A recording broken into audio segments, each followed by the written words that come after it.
Soñando sueños con José Ignacio Carmona. A la una yo nací, a las dos vendrá. Se ha especulado mucho con el posible origen judío de Cristóbal Colón. Hoy Iñaki Carmona, José Ignacio Carmona, bienvenido. Bien hallado, Raquel. Va a adentrarse en este misterio y también en otras claves que tienen que ver con la conexión judía de Cristóbal Colón. El micrófono es tuyo. Bueno, pues a ver, para abordar lo de Colón, no quiero caer en, como dicen en el mundo helénico, ¿no? En un pecado de híbrido, de desmesura, ¿no? Aquí se busca autoleoso, ¿eh? Sí. Pero yo creo que de vez en cuando hay que tocar este tema porque es un tema que nos apasiona, nos gusta y bueno, siempre se descubre una nota de Colón que incluso yo he redescubierto muy recientemente. Tú sabes que yo fui profesional de la Armada y entre mis compañeros tengo pues oficiales de la Armada, suboficiales, bueno, excompañeros de promoción.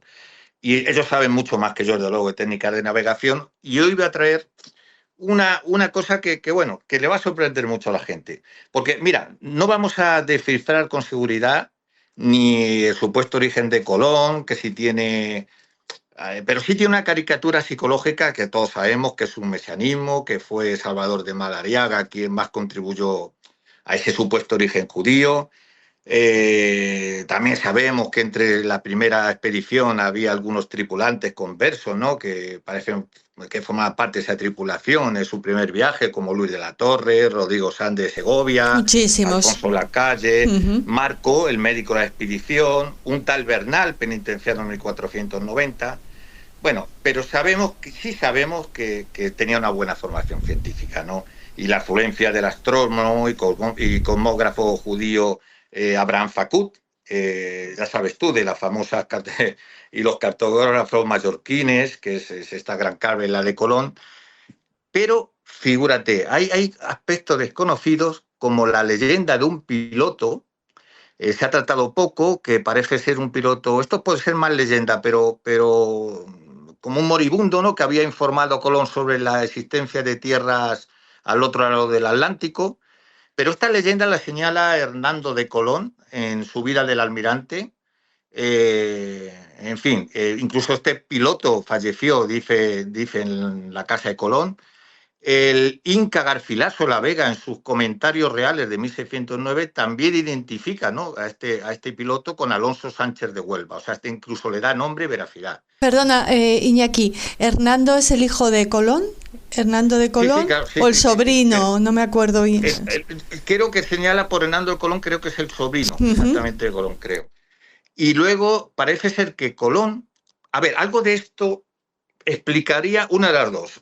Yo me inclino por lo más convencional, que es que la formación científica y su acercamiento a grandes navegantes, ¿no? En la escuela de Segres, etcétera, la escuela mallorquí, pues explicaría, pero fíjate qué curioso, Colón elige la ruta más conveniente para llegar a América, la misma que tomaría hoy, Raquel, un navegante actual con un velero, si ya supiese los vientos favorables. En esa época del año que él elige. En su viaje de ida, acuérdate, al lugar, en vez de iniciarlo navegando directamente hacia el oeste, que cualquiera, sería lo lógico, siguiendo el paralelo que estaba, tú sabes, que está dividido en aquel entonces, del 35 al 45, que era el paralelo de España, que era lo conocido, alarga la ruta marchando hacia el Ecuador, es decir, hasta alcanzar las Canarias. Ahí desciende más al sur a la isla de La Gomera y por el paralelo 27, que es el punto, curiosamente, donde en esa época del año se encuentran los vientos hacia poniente en aquella época del año y donde más favorables son las corrientes, va directamente hacia su destino. Pero es más, en Canarias sí fue algo muy interesante. Dispuso que la carabela La Pinta, que era de velas latinas, es decir, una forma de velas, fuese transformada en redonda, que era un aparejo mucho más útil para aprovechar los vientos de popa. Él conocía que no solamente en ese paralelo, en esa época del año, sino que el aparejo es el prefijo, ¿eh? Y en su regreso, cuando vuelve otra vez, asciende hasta el paralelo 38, que es frente a las costas de Virginia, y allí torce al este directamente hacia España, aprovechando también las corrientes del Golfo y los vientos favorables de aquella época. O sea, aparte de un gran navegante, parece ser que sí que tenía información más que, esta información provenía de este anciano que nos contabas, Bueno, eso es una leyenda, sí. Pero si la tratan, como he dicho, he dado algunos, no solamente ellos, el Inca Garcilaso y otros, en algunas de las publicaciones que he dicho, sí que tratan lo que es este supuesto piloto desconocido. A ver, no se discute la gran formación científica de Colón, porque, a ver, procede de la prestigiosa Academia de Sagres, que dirigirá por el judío, acuérdate, maese Jacobo de Mallorca, que produjo además los mapas, los planiferios y las cartas de mayor precisión del siglo XV. O sea, esa formación la tenía.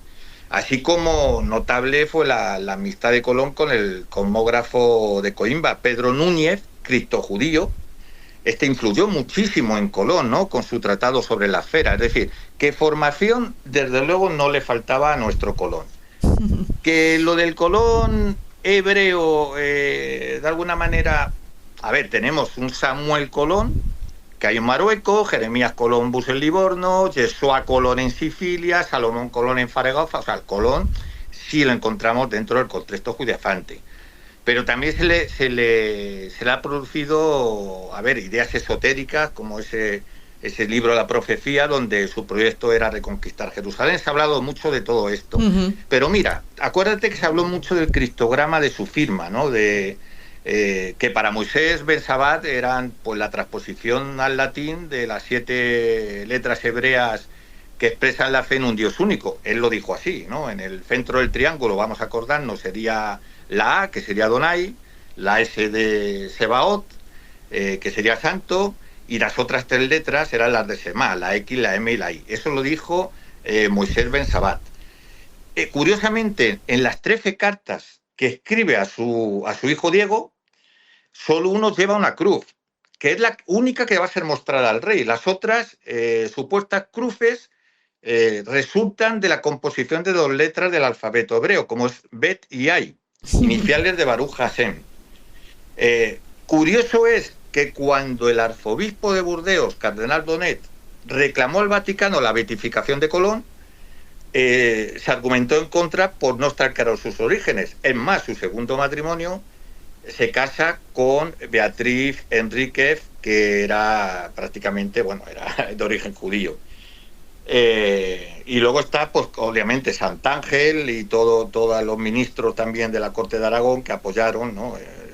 Prácticamente todos, Cabrera, todos eran judaifantes o judíos o criptojudíos, e incluso Santángel, que es el racionero del rey, que es el que financia a la expedición, le da un salvoconducto para que no fuera molestado, pero este es un dato para mí muy clave, como judaifante.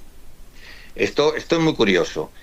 Curioso también es que lo de Colón y sus supuestos códigos es algo muy común entre judíos. Este supuesto criptograma de la firma que ha dado tanto que hablar, porque hay antecedentes, Raquel.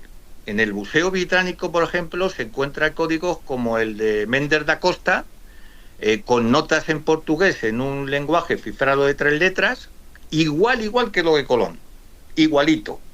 O sea que tenemos antecedentes, que no sería disparatado que usara un lenguaje cifrado. Los archivos de la casa de Medina Sidonia, este es otro dato muy interesante, fueron expurgados tras el primer viaje por donde le expresan los reyes católicos, porque también allí se decía que podían encontrarse los orígenes de Colón. Y bueno, decir también que el conde de Minafeli, que era el segundo grande de la nobleza andaluza, albergó a Colón mientras esperaba, ¿no?, salir para el descubrimiento. Y el oficio de Colón en Portugal, acuérdate que fue propio judío, calígrafo, dibujó cartas geográficas, comercio de libros impresos, o sea, hay muchísimas. Otro dato muy interesante es que en 1499 Francisco de Bobadilla, que era el sucesor de Colón, acuérdate, en el gobierno de las Indias Orientales, entrega a los reyes católicos cartas del navegante dirigidas a su hermano Bartolomé, redactadas en una escritura desconocida, porque ninguno de los dos, ya sabes, ni el hijo ni Colón dominaba que se supiera otra escritura que fuera la latina. Entonces, ¿en qué le escribió? Y bueno, esto es constante en torno a todos los misterios que pueden, que son muchos, sobre los supuestos orígenes de Colón. Ahora, que llegaron a América un montón de judíos, judaifantes, eso se sabe. Incluso se sabe que se casaban muchos de ellos con las hijas de los que descubrieron en Buenos Aires, eso está historiado. Y por eso, por poner una nota de color, ¿no? Hay muchas notas que tenemos en las costumbres del nuevo continente, ¿no? Pero hay una que me llamó mucho la atención, que se mantiene hasta hace 4 días, que era lo de, no sé si has oído hablar de la redoma para las lágrimas. No. Esto no. No. Esto es muy curioso, es una costumbre que viene referenciada en muchos libros que han analizado el fenómeno de las costumbres mantenidas por las comunidades judaifantes allí en América. Y es una leyenda, en muchos conventos se guardaba o se entregaba a muchas de las damas una especie de frasco con un pomo, y la leyenda tiene una inspiración, ¿no?